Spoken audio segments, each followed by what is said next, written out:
You might have had your running shoes for a while now and you're wondering if it's time for you to replace them. Well, luckily for you, in this video, I'm going to be showing you a few things that we can look out for to see if it's time to start thinking about forking out for a new pair of running shoes.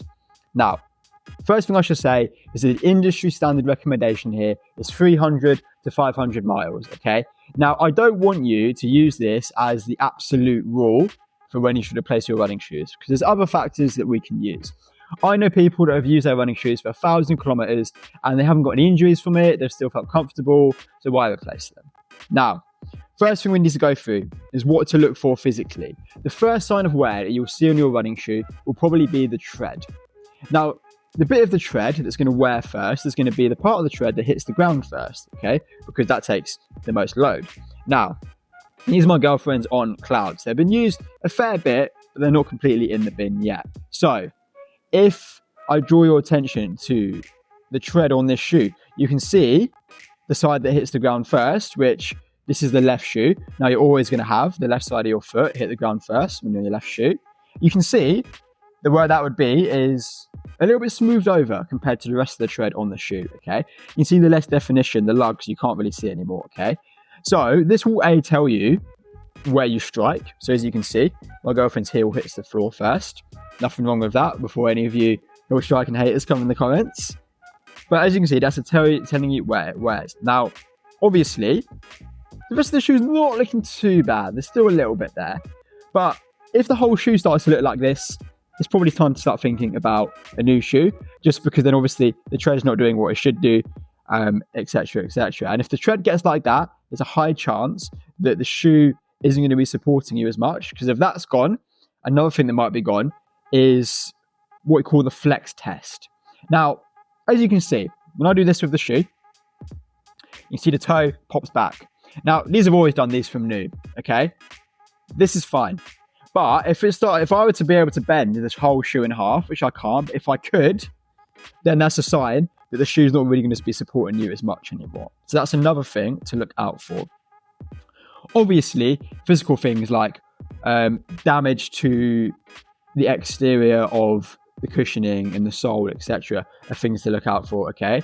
These are all things that you can see on your running shoe. It's not just whether it looks a bit muddy, it's physical things that might actually affect the functionality of the shoe. Now, what else can you use to determine whether you should replace your running shoe? Well, obviously, the more miles you do, the more you need to think about it. If you're 100 miles in, the likelihood it's fine.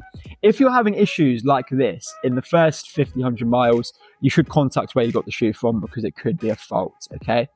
Now, one lot of things that people don't know about running shoes is that over time, the cushioning will naturally degrade. And as cushioning degrades, it's not absorbing the impact as much as it was intended when new. So obviously, the older a shoe is, the likelihood is that you'll get less time out of it, and the cushioning will then become less suitable for you. To be honest, the 300 to 500 mile rule I get, but if you think about who tells you this, I used to work in a running shop. Running shops tell you this because they want you to come back and buy more shoes. I'm not going to tell you, if I worked in a running shop, that you're going to get over 1,000 kilometers out of your shoes, because I want you to come back quicker if I was a running shop owner, okay? So you need to remember who gives you the advice. Now, I have no attachments to running shops at the moment or any brands. So quite frankly, I don't really care when you replace your running shoes. I'm just trying to give you the advice that I've found has worked for me. So one thing that you can notice, if you've really gone with your running shoes and then all of a sudden you find you're having small issues with regards to injuries, or they're not feeling comfortable, that's when it's maybe time to investigate, because injuries can be caused by a multitude of things.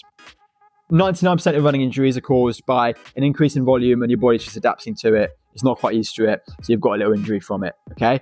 A minor one. But sometimes it can be running shoe related. Often running shoes are blamed and they shouldn't be, but it can be running shoe related. Now, if you're completely fine and your mileage stays the same, then you start to get issues because your running shoes are old, and they are old at this point, then they could be an issue, okay? Equally, if they start to feel not uncomfortable anymore, again, could be an issue. As with a lot of things in running and fitness, you've got to apply common sense here, guys. You really do. if you're in a financial position where you can afford to get running shoes quite often, and obviously this isn't something you've got to worry about because you can just go and get them. But when you think your running shoe is starting to cause you issues, okay, that's when you need to start thinking about it. Whether it be comfort, whether it be injuries, whether it be excessive wear, whether you just feel like you're feeling a bit more load through the joints, your ankles, knees and hips than you used to, okay, you can probably start to feel that the cushioning is not quite as absorbent as it used to be, and you're starting to feel a little bit more shear go through the ankle, knee and hips. It's a good sign to maybe start thinking about it, okay? So that was just a quick video. As I say, don't overthink it. Make sure you get the right running shoes first, because if your running shoes never feel good, you're not really going to know when any changes occur.